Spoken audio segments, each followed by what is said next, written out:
Hello, everybody. We're very excited for the next installment in our series where we partner with state guilds to take a closer look and dive into their current successes, challenges, and state level trends. So often we have a strong pulse on what's going on in our home states and even on the national level. And we hope these conversations can offer with valuable insights into what your next door neighbors in not so nearby states are facing. But first, we're going to meet our guest, and today we are talking Florida. So, Christine, you are to the right of me. You get to go first.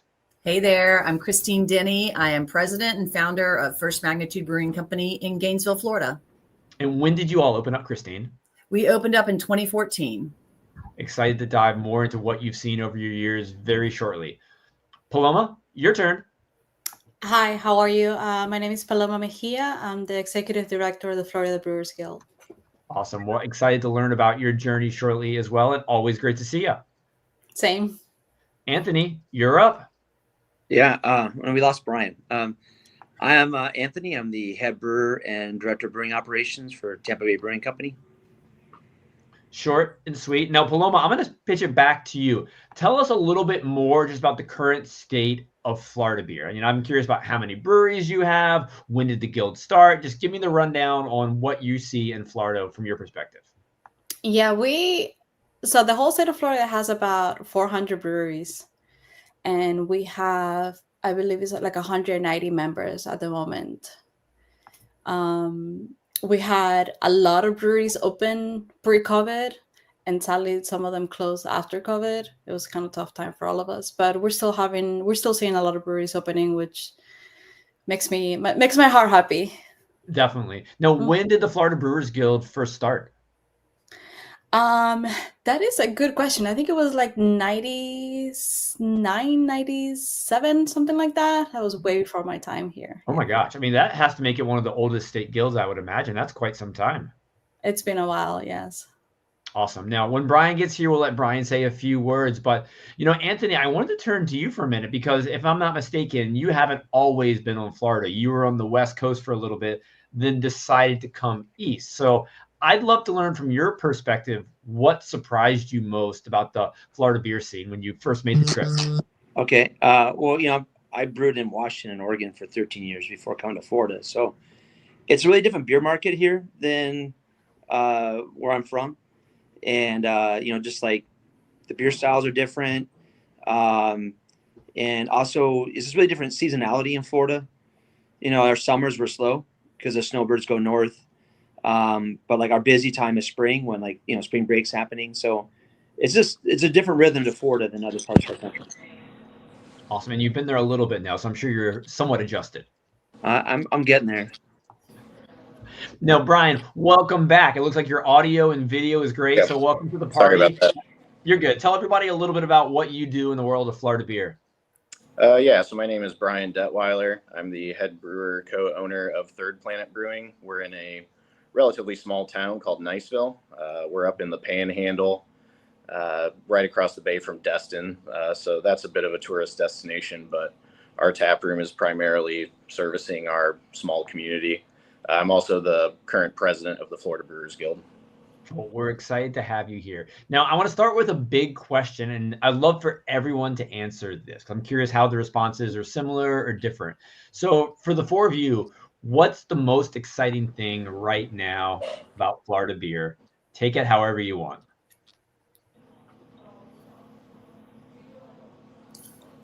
That's a dramatic silence. There has to be something super exciting going on down south. No, of course you cut out as it was mid-question. I apologize about that. If you could ask the question one more time. Yeah, Brian. So what's the most exciting thing for you with regards to the Florida beer scene right now? Yeah, we're seeing evolution in the state's craft beer scene, as a lot of the country is seeing, of course. Right now, at least in my area of the state, we, as Anthony, I think, had alluded to, South Florida kind of runs the opposite schedule from much of the rest of the country. Right now, we're hitting our stride into the busy season for us. Memorial Day to Labor Day is kind of when it goes crazy in the Panhandle. South Florida is kind of the opposite with, snowbirds and just additional traffic when it gets, frankly, it's too damn hot there this time of the year compared to where we're at. But yeah, we're, as far as we're looking up here in the Panhandle. We're just excited to be busy. We've seen a lot of our member breweries, embracing the change. You're starting to, as you know, there's kind of a evolution into spaces like RTDs. You're starting to see some THC infused beverages as an effort to kind of mix things up. But otherwise, we're kind of seeing the renaissance of lagers, as I know a lot of the rest of the country is as well. So I know that's something that's been exciting for a lot of the brewers. We're excited to be making, light lagers more and more. Anyone else have something you're really excited about? Go ahead, Christine. Yeah, I would agree with that. I mean, I think it's really cool seeing that lagers are back in favor. And what that leads to is people can have, more than one in the tap room too. So that's actually nice to the bottom line as well. The cool thing about the Gainesville area is we actually have added another brewery or two in the last few years. And it's great because every single one of our breweries in the area have such complete different personalities. And it's just, it's great to have the diversity here. It's great to have solid beer being brewed here. And I've been really happy that as we've grown, the breweries that have added on are really making good liquid, which is key to the entire industry, is having really good quality product. So Brian, I'd like to go back to you for a second, because you and Christine, you've been doing this each about a decade, and you opened in 2016, right? In our location, we did open in 2016, yes. So looking at almost a decade of doing this, what changed? Like, what are your thoughts about how the Florida beer scene's evolved? Yeah, we're a little different where I'm at in the state. The Panhandle can be a bit of a time capsule compared to Tampa and the rest of South Florida. So kind of the rise of our scene here kind of came out from people who literally wanted a hazy IPA, and it was literally difficult to get. So we had to start making it ourselves. So kind of when I came up was when, trendy beers and milkshake IPAs and the pastry stouts were kind of all the rage. And it's been interesting to kind of see the ebb and flow where our community in particular, we happen to be right by two really big Air Force bases. So we actually have people who are accustomed to also having spent time in the UK or in Germany. So there's a little bit more of an appreciation of the classic styles. But just what I have noticed in Florida is, and, Anthony and Paloma, who spent a good bit of time brewing at Cigar City, can attest to the trendiness of some of those big stouts out of South Florida. So we didn't see too much of that.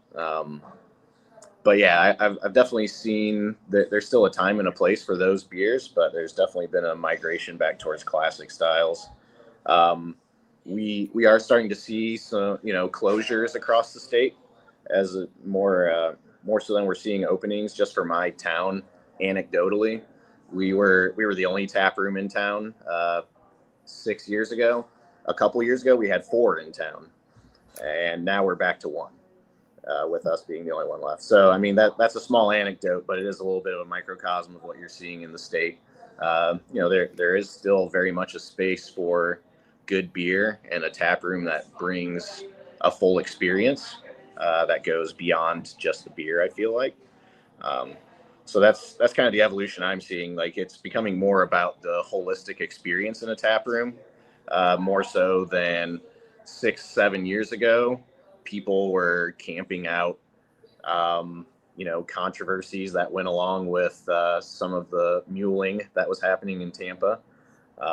Stories that don't need to be shared, probably.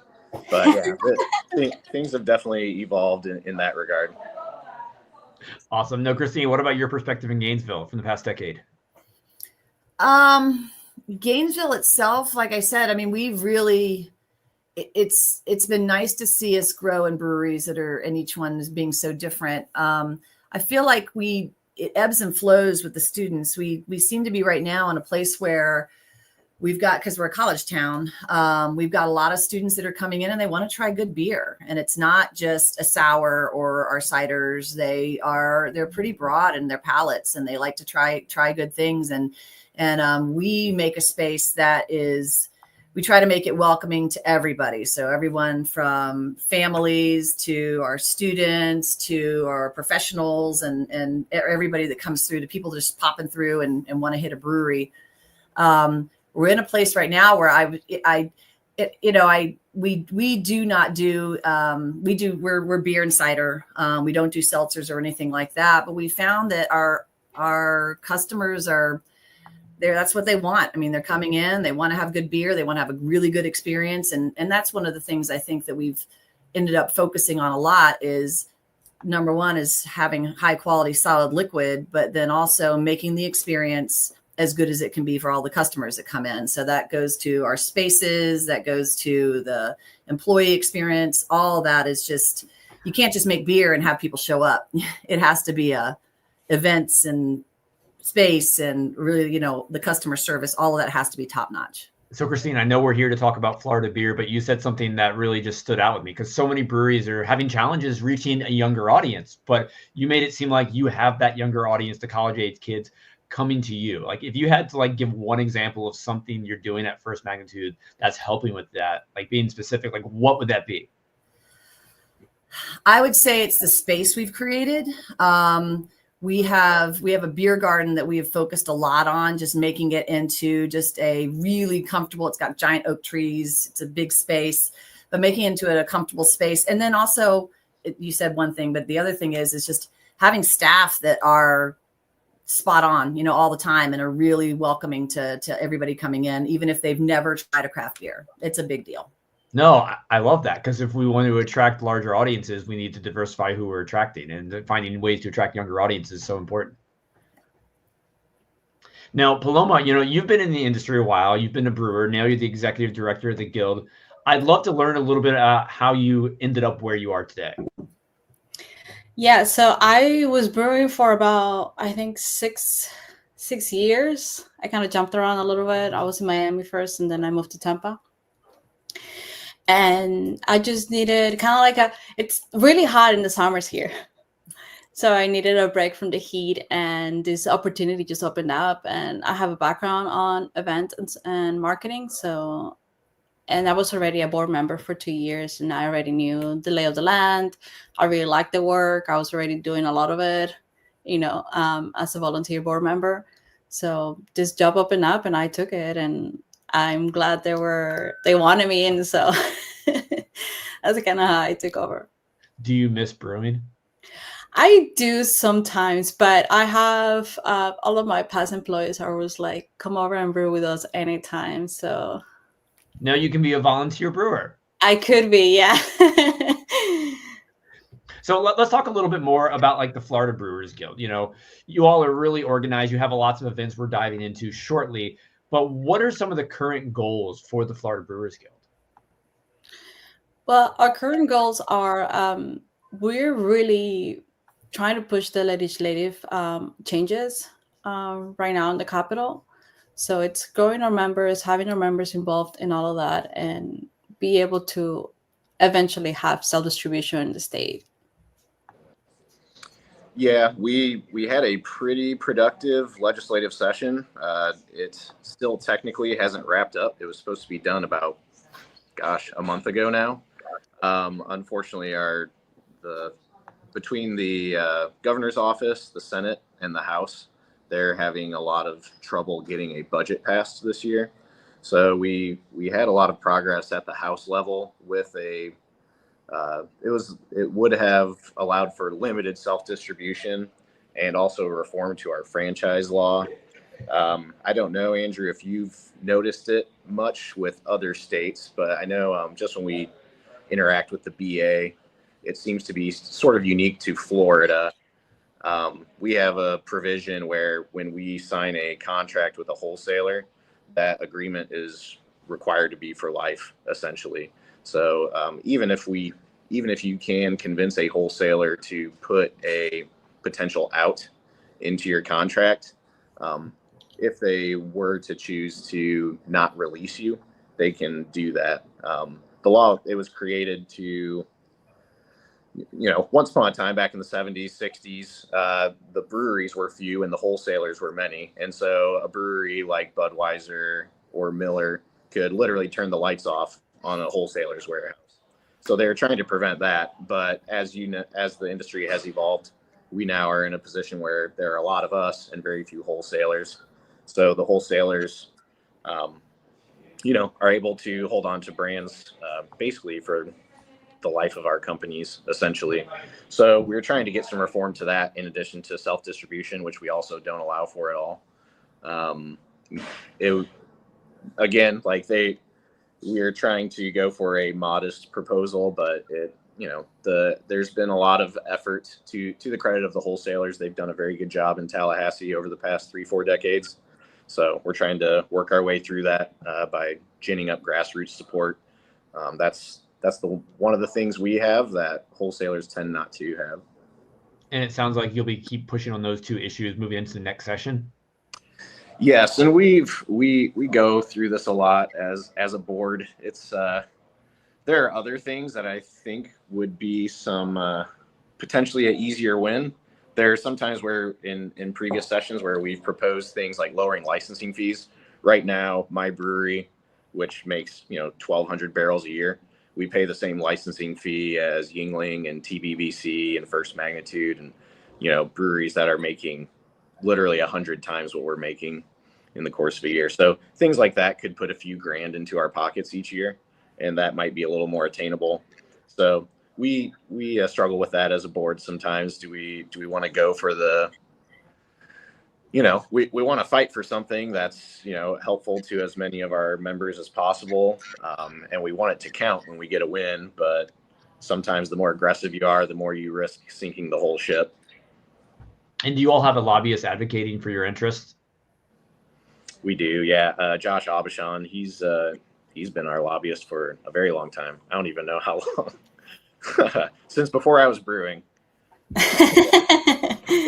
Very plugged in Tallahassee. He's involved with the BA as well on their legislative efforts. So yeah, he's been a good asset for us. But yeah, it's an uphill climb. The wholesalers are very organized in our state and have contributed a lot to Tallahassee over the past few years. Awesome. Now, one of the most important things about guilds that I love is just bringing people together. And I know you all have a pretty robust events calendar. So kind of like to walk through that and kind of hear what's working and what you're planning to do like moving forward. So let's start with one you just had. I know recently you had the Florida Craft Brewers Festival. That was in March, right? Yes, correct. It was here in Tampa. We do that every year. And it's the beginning of the Tampa Bay Beer Week, which is pretty big here. So for an event like that festival, what's it like these days? How has it changed over the years? I mean, are people still looking for those big barrel-aged stouts as part of it? Or, what's the experience like for the consumer? And, why is it valuable for the brewers? It's valuable for the brewers because I feel like a lot of people don't have the time or maybe don't know what breweries around the area. And we also have a lot of people traveling around the state. So if somebody lives in Tampa and they see a brewery that they like from Miami at the festival, next time they're in Miami, they would go visit. So I really like that aspect of it. And they get to talk to the staff themselves on the brewery, either the brewer or the bartender, the marketing salesperson. So they get a lot of good information, especially about the beer that they're drinking, if they're very interested in that. So I think people across the country are struggling with how to make events unique. Beer festivals have evolved so much over the years. Anthony, you're nodding your head, so I'm going to call on you on this one. So what about that fest? I mean, obviously, Paloma, you mentioned the education, just connecting with the customers. Is there anything super unique about the festival you all put on, whether it's the location, the setup, that really is a draw? I believe we're the only festival that only has Florida breweries in it. So all of the breweries that participate are Florida-based only. So it's the one-stop shop to try all the good Florida beers. Yes, exactly. We try to highlight the Florida beers. And I would say it's not only the beers and the breweries that are a draw, because it's a lot of great breweries from across the state. But then Paloma does a great job of bringing in other beer adjacent businesses that are, so for example, Beer Mutts that sells dog treats from spent grains. There's all these different organizations, things that sell clothing related to beer. So there's these beer adjacent vendors that are there as well. And then getting in great food trucks, an awesome DJ, you have an all day party as opposed to just going around and sipping beer. There's just a lot more to do there. No, I love your excitement behind that. She really liked the DJ. I did love the DJ. He was amazing. Yeah, It was festival great. also kicks off Tampa Beer Week, so it's kind of like the flagship first event in a whole string of incredible events. Tampa Bay Beer Week is a huge deal in the state of Florida, and just historically for beer fans across the country and across the world. So it's pretty amazing the spectrum of people you'll see in Tampa that week. To see some of the best that Tampa has to offer. It's been a long time since I've been to Tampa, but it's been really fun watching the success of Tampa beer, but Florida beer as a whole. So it's been fun to watch on the outside. And the rumor is CBP may be there in 2026. So we'll have to see how that plays out. So I'm excited to potentially come visit. Yeah, that would be great. We'll love having you. It's going to be good. So talking about just more events on like the consumer facing side, you have an event. It's Freedom for Beer Week. What in the world is Freedom for Beer Week? So we had our first year of doing that this past year. So as we mentioned, some of the ambitious goals that we have legislatively. One thing that I had mentioned, what we can utilize is the grassroots support that we have. So while we may not have the campaign dollars to contribute that wholesalers may have, we literally have fans, right? And we have communities that back us. People aren't having retirement ceremonies and going away parties and memorials and baby showers. They're not doing that in a wholesaler's warehouse, right? They're doing that in our tap rooms, and it's an effort on our part to try and get the word out, because I think that when you talk about some of the laws that exist here versus elsewhere in the country, we're one of 11 states left out of 50 that don't allow for any self-distribution whatsoever. It's hard to harp on how uniquely bad things can be here legislatively unless you get the word out to the people. Last year was our first year of doing that. We got a handful of breweries to participate in a collaboration brew. But in addition to that, we try to use it as an opportunity to get the word out to customers as well as to our member breweries, and we're trying to really increase the level of communication between constituents and their legislators, because a lot of legislators in Tallahassee just do not know why the laws exist and the purpose, and how we could benefit by changing some of those things. Sounds like a really cool event. And another one you all do, like so many state guilds, which I love, is like the pint days. Your pint days in December. Like, Anthony, you're a brewer. Why do you love events like Pint Day? We don't participate in Pint Day. I called the wrong person. I just make the beer. I don't do all the events. And I'm new to the guild, and actually my brewery isn't necessarily wanting the same things that the guild is pursuing legislative wise. But I think it's really important that more breweries participate in guilds. I'm also involved with the BA and the MBAA, and I just see all over kind of a lack of participation. And, I think it's really important that even if you don't think that whatever organization is doing what you want it to do, well, then get involved. And, I think we need more breweries to participate and be a voice. And, so yeah, sorry, we haven't done Pint Day before. Maybe we will this year. I'll pressure him to do it. Well, it sounds like, though, Anthony, you're really passionate about just general education in the industry. Yeah, I think that's where I'm really, interested in getting involved is, we have a lot of breweries. I've seen too many breweries close. I see too many breweries struggle. And, not just Florida, but nationwide, right? I mean, we've seen our whole industry just kind of mature over time. Our consumers' understanding about beer styles has increased. They recognize off flavors more. So as an industry, we always have to, be working on improving our consistency and our quality. And, brewers, we love making beer, That doesn't mean we know how to run businesses or love running a business. So we have to learn those things, but it doesn't mean it takes fun away from beer. It doesn't take anything away from our quality. It's just part of running a brewery. And so I've had to learn a lot in my role, and I hope I can help other brewers too. In like all the conversations you have with other brewers and owners, what are the areas you think we need more resources on, more conference sessions on? Like, what would you like to see at future events? I've been talking with Paloma and Brian about this recently too, and we have our conference coming up, and I think it's important that I talked to some other breweries in the area, and some of them aren't planning on going to the conference. I just went to CBC this year, and I had a lot of people saying it was kind of underattended, and I think it's unfortunate, but I understand that a lot of breweries are struggling, and you only have so much money, and the juice has got to be worth the squeeze. The attend. So I know one of our goals with our guild is increasing the value of guild membership. And I think part of that is having more the education and support for breweries so that when they encounter these challenges, we can help them navigate through whatever they're facing. I love that so much. I mean, you're right. It's expensive to go to conferences and industry events, especially that aren't your state. And having a strong state conference is so valuable to people in your state, whether they're the brewer or the owner or anywhere in between. So, as we look towards the 2025 conference, which you all host in July, tell me a little bit more about what we can expect from it. We're having a full day of trade show, which this year we're expanding it because we joined forces with the Florida Craft Spirits Association. And we're very excited about that. Aside from like the bigger trade show, we'll have more seminars about also distillery. And it's either for distilleries or for breweries that want to expand a little. So I'm very excited all about that. That's fascinating. How did that partnership come to be, Paloma?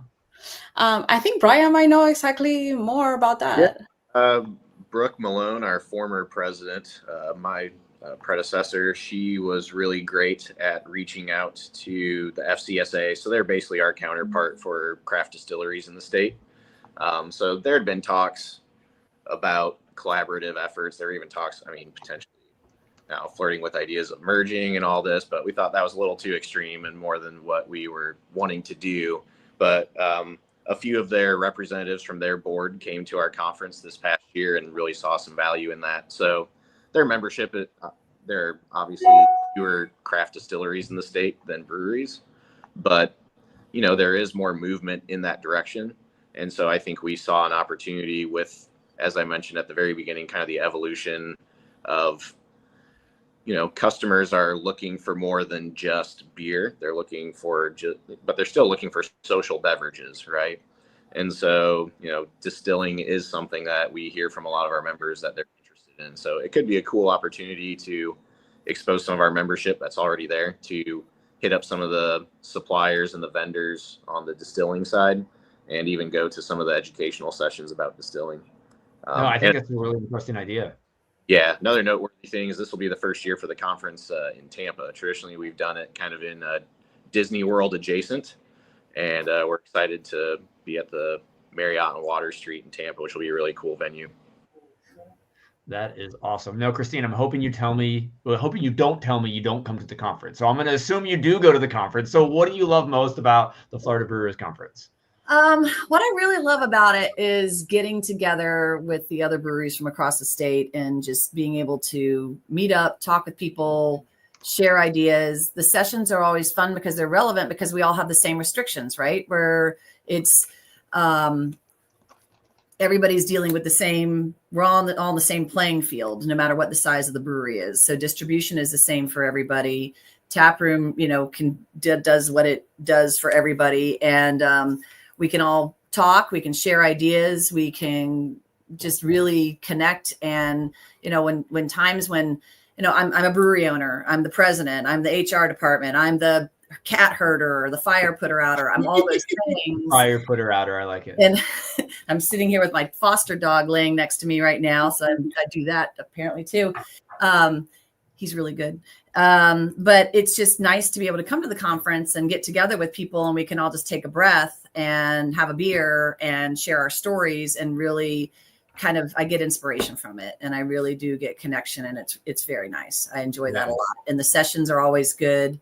And it's nice to be able to also, since our brewery's been open for almost 11 years, I every so often will present at the conference, and it's nice to be able to kind of share my story or my perspective on something that because everybody gets their hard knocks, and it's nice when you can kind of share that and talk to people and about your lessons learned. So I appreciate you being a brewery owner willing to get up on stage. Sometimes we have to wrangle our friends on the brewery side to you want to give a talk.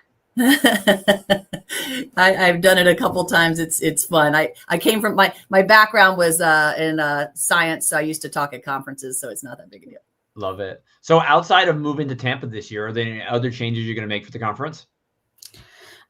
We are adding, aside from like the events that we have at night, we are adding a brew bus tour, which was kind of hard to do in Orlando because most of the breweries are on the east side. But we're hoping to add that at the end of on like a Wednesday night. So it will be a little bit more fun for people that are coming from, all across the state to go visit more breweries right here. Cool. So we had a question in the comments, and I think this kind of piggybacks off something Anthony said earlier about just trying to educate more people. Like looking at who's showing up at the Florida Brewers Conference. Do you see it like owners, managers at that level, or do you see a bit of production people coming? Like what's the split of, if you just had to, eyeball guess who's showing up? So we have the most people that show up. I forgot the exact percentages, but it's mostly owners, and then it's production staff, and then it's the rest. So. And I've heard great things about your conference. I hope to make it down there for it one year. Yeah, we're one of the favorite ones from a lot of vendors. I mean, you're in Florida. Everybody wants to go somewhere with sunshine. I don't know how I feel about July in Florida, though. That's another conversation. We have a pool. And we're very close to the beach, so it's great. Fair enough. It sounds like a fantastic time to get away, even if you're not in the Florida beer community. So you do another event I want to go back to, and I'm not going to call on Anthony on this one. Brian, how about I pick on you? You probably like Pint Day. Is that correct? Yes, sir. Yeah. We, I think, I don't know if our brewery is the biggest glass. Ooh, I called on the right person. But we usually get, a lot of times people will get like a case or two. I think we bought like 17 cases this past year, and we sell them all out. 17 cases. Yeah. So I think we sold like 200. We sell north of 200 every time we participate. But so why is your audience getting excited for those? Is it the design? Like, what are you doing to make them pumped? Well, it helps. We are one of the busier tap rooms in the state, although we're dwarfed by probably. First Magnitude kills it on the tap room numbers. But we're generally pretty busy. And like we said before, I think a lot of what we're selling is not necessarily just the beer. Quality liquid is, that's the non-starter. You have to start there with good beer. And then from there, you have to build the whole experience. So a lot of our customers, for better or worse, they get to take good beer for granted, I guess I should say. And that's kind of my belief in beer in general. You shouldn't have to think about it if you don't want to. I love thinking about it, and I love being an active beer drinker and thinking critically about it. But I don't expect every single person in town to, care about the nuances between Simcoe or Mosaic, right? They just want to be able to enjoy a beer with good conversation, and they're looking for things beyond just the beer. And so, even a glassware release in that case, I mean, the glass was cool. The artwork was awesome.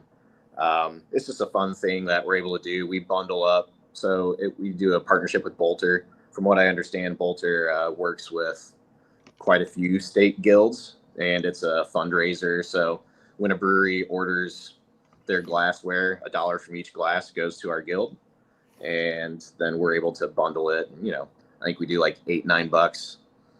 Now this year it'll probably be 10, just the way prices are going. But you get your beer and the glass for free, and you get enjoy taking the glass home. But that's the design you had last year as well with the flamingo, and if I'm not mistaken, a manatee was on it.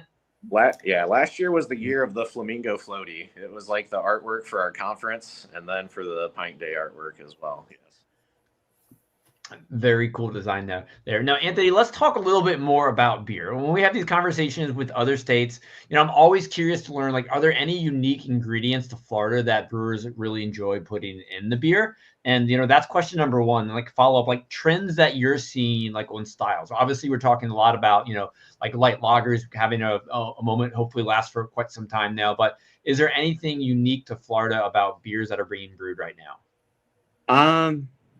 I don't know. I mean, I tell you what, before I came to Florida, I never used lactose before.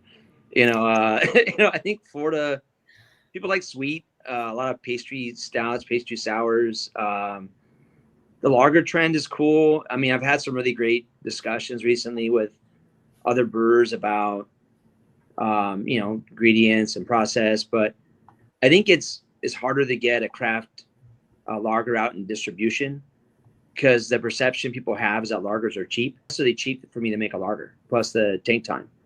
As far as like unique things of Florida, I mean, I could talk too long and I'm not going to, but a little bit more. You're the brewer here. I want to pick your brain a little bit more. Well, I mean, it's me like, it's just different. Like I've been doing production brewing 20 years. And one thing that keeps getting burnt out is always trying to learn new things. When I never really brewed hazy until I came to Florida. So for the first few years I was here, I was having a lot of fun learning about, prolamines and biotransformation and yeast and what hops to use where, and just really had a lot of fun with hazies. But you know what? Our hazies here tend to be a bit sweeter and less bitter than back home. And when I've sent my hazies to my friends in Oregon, they're like, it's not bitter enough. And I'm like, I'm not making a West Coast IPA. And on that note, when I first came here, people would say West Coast IPA. I'm like, what does that mean? And it was just basically anything that wasn't hazy. But now West Coast IPA is its own style. So we could talk all about IPA, but that's a whole nother talk. But I just think Florida has a different market. And it's hard to make a blanket statement about Florida because it's different on the Panhandle than in Miami or Tampa. And then Orlando, you have all the theme parks, right? And, we have our seasonality with tourists that come here, the snowbirds, spring break. So Florida is a lot more complex as a beer market than people might realize. Are there any specific Florida ingredients that you use? I mean, I'm in Virginia. I just think Florida oranges. Are there other things that are unique to Florida that we're seeing used in the beer world? You other guys can jump in. I don't really think so. It has to be shipped here for the most part. You recently used, what were you saying it was? Wheat or something? I got grown wheat recently for a beer. But that was pretty cool. Yeah, it's not, like we don't have hop. I mean, there are some people growing hops in Florida, but it's not, the same as Pacific Northwest. There's different fruit here. Like, Tampa, I guess I didn't know a nickname for Tampa is the big guava. So I've done a lot of stuff with guava since I moved here. And, we have these old guava cheese pastries you get here, and they're amazing. I never would eat one of those out west.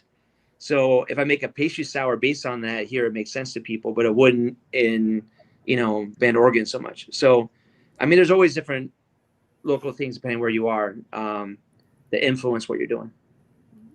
Brian, how about you? You spend a little time in the brew house. Yeah, where we're located, we're almost more of a southern city, I would say. Like we're closer to New Orleans, where we're at in Florida, than we are to Tampa. So sometimes a lot of times we're doing like Alabama peaches in our neck of the woods. But yeah, it is always interesting to get down to South Florida and hear a lot of the breweries talking about citrus and going out to the groves and seeing what the futures are looking like. It sounds like citrus is having some struggles right now as well. I don't know all the forces behind that, but that is something that could trickle down to breweries. I mean, I've just noticed, raw ingredient cost wise, obviously a lot of stuff has gone up in price, but fruit puree has definitely been a big one. And even from the bigger suppliers that do aseptic purees. I mean, go ahead.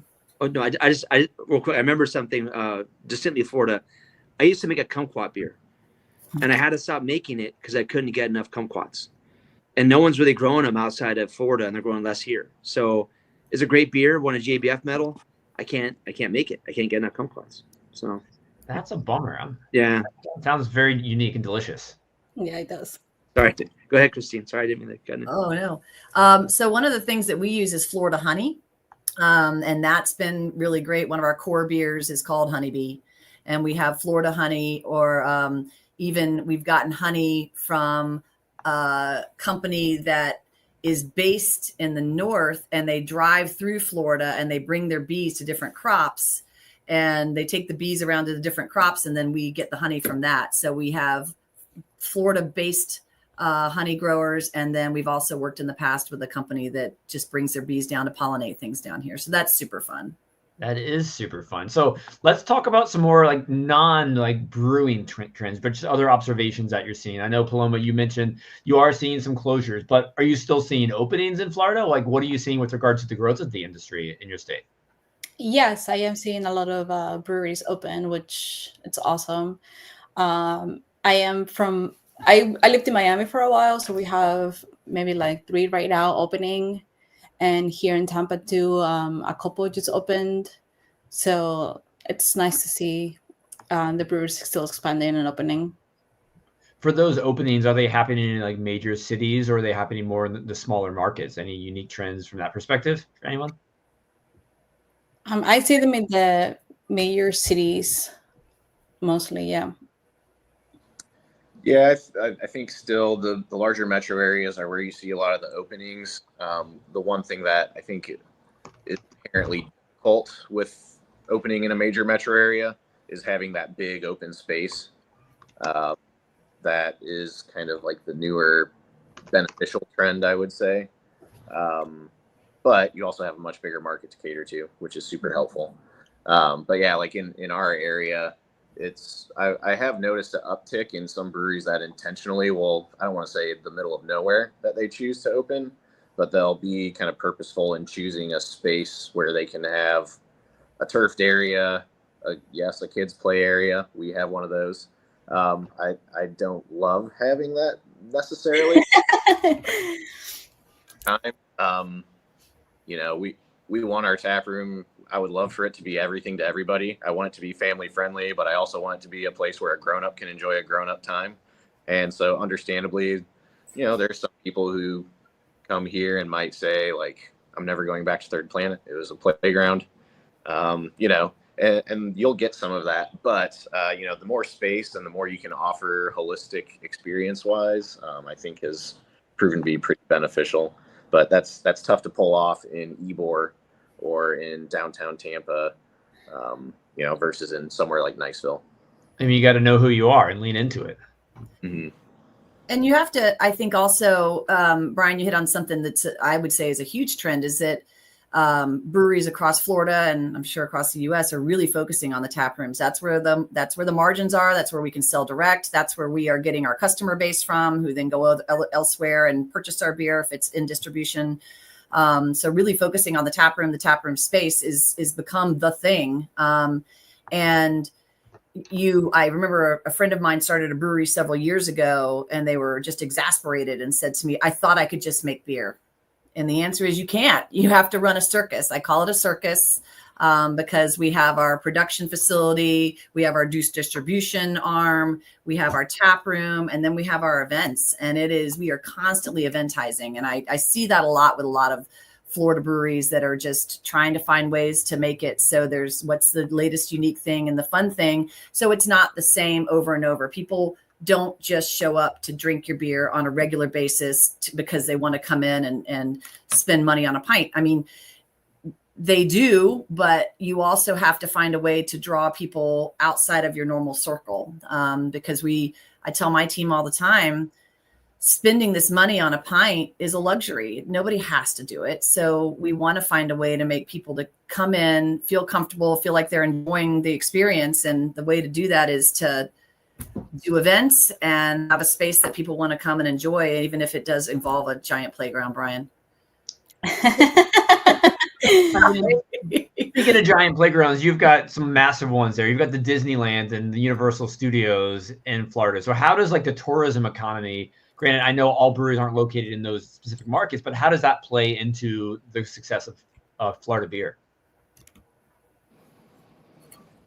South Florida might be a little more equipped to discuss that. I don't know if Paloma, you touch from your days anecdotally with some of the breweries. Up here, we have a good bit of tourism in Destin, but our wheelhouse is definitely our local. We have a lot more locals than tourists popping into our place. I don't like bringing this up, but we just started hurricane season again. Last year was, really devastating. I know we didn't, it was shocking, the destruction up north as the hurricane moved north, and what they did to Asheville. We didn't get that kind of complete destruction, but we had the whole West Coast got, flooding. And I still have staff that are unhoused still. One of them's living in an RV in his front yard trying to get his house rebuilt. Another one just got back in their home like last month. The beach bars, which are top, draft accounts, they all got destroyed. The ones that are rebuilding, a lot of them have less draft. And I was out in one of the islands this morning, and there's still a lot of homes and businesses that never came back. So talk about tourism, I don't know how many tourists we lost, how many snowbirds aren't coming back, how many permanent residents moved away. I don't know statistics, but we definitely are seeing a decline in beer sales because of it. I mean, anytime I see the images from the terrible storms you all get, it's just tragic sometimes. So I always think about you all when that stuff comes through. But I guess to maybe spin it in a different direction, you're in Florida. That type of stuff, unfortunately, is happening. As brewery owners, like, what are you doing to prepare for those disasters before they strike? Just from our perspective, we put in a big old generator a couple years ago. We probably should have done it when we first built, but we were fortunate enough. We've been very lucky in our area of the state, but it's sooner or later going to be our turn as well. So yeah, making sure that you have plans to try and avoid losses for those instances when power is down. I know, Christine, you lost power for a good while with when Helene came through, right? Yeah. And so it's having backups. It's having making sure that we protect the things that are absolutely critical. If a storm's coming, make sure there's no batches in process. Make sure that our yeast we have backup refrigeration for our yeast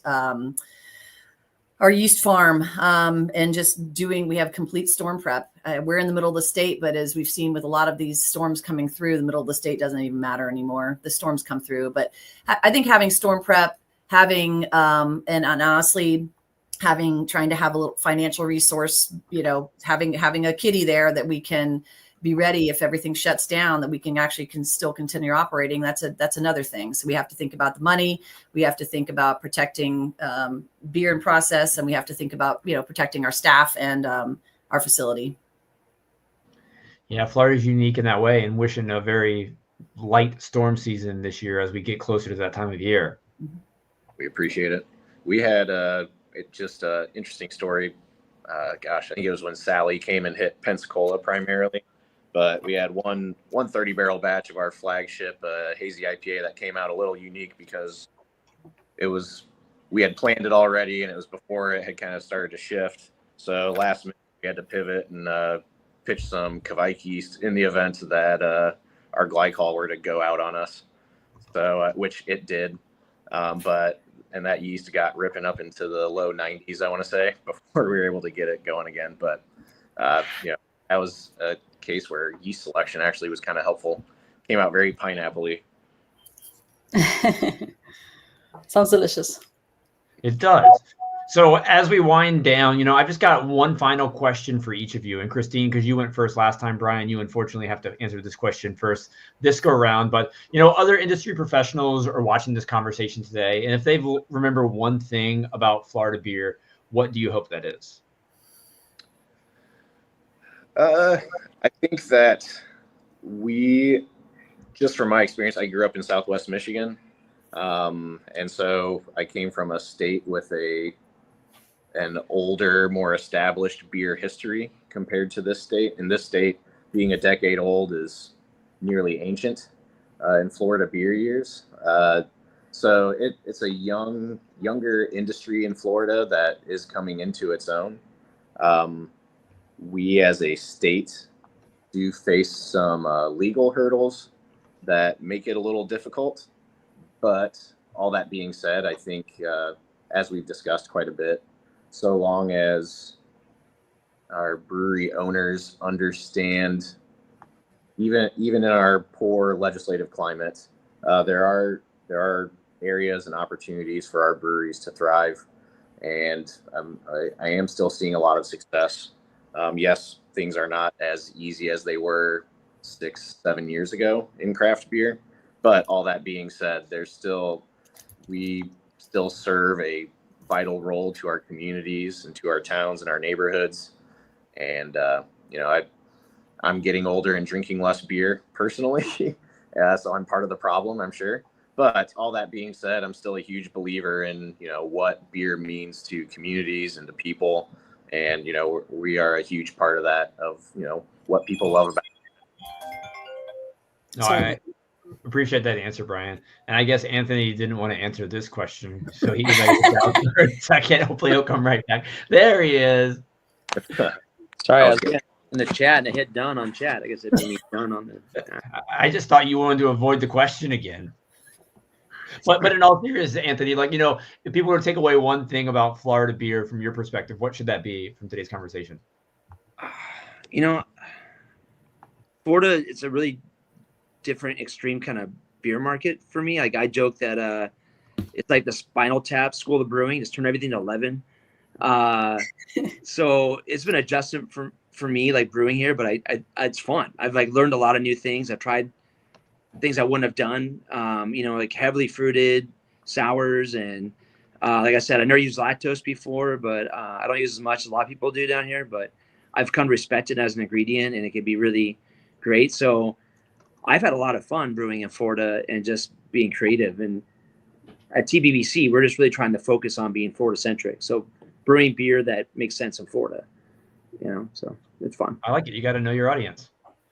Paloma, your turn. What do you hope everybody remembers or learns from today? We have 400 breweries in the state, and the state is very long and very big. Come visit us. Come visit any of the area's breweries. They all are very unique. They're pulling different amazing beers. Just come hang out with us. If it's too hot, the beaches are amazing. I know. I am very much looking forward to coming in 2026. So everybody else, do yourself a favor and come down to Florida as well. Yes. Christine, take us home. I am just going to piggyback off of what everybody else said. Florida is a giant state. As Brian said, he's closer to New Orleans than he is to Paloma. And then I'm in the middle of the state with freshwater springs and rivers and hills. And then in the Tampa area, there's beaches, and then you go to South Florida, and it's just, there's such diversity in the state itself. And that leads to those 400 breweries are all so different. They all use different ingredients, and they all have different influences from their brewing backgrounds, from their cultural backgrounds. And I think that lends itself to Florida being just one of the coolest beer markets I've seen. That's a good way to bring us home. Honestly, I've loved learning from you for today. So thank you again, taking the time. It's been really cool as someone not in Florida to see what you have going on there and just learn about the challenges that you're also facing. So Christine, Paloma, Brian, and Anthony, thanks again for the time today, and looking forward to pints in person soon. So cheers. Cheers, guys. Everybody. Thank you.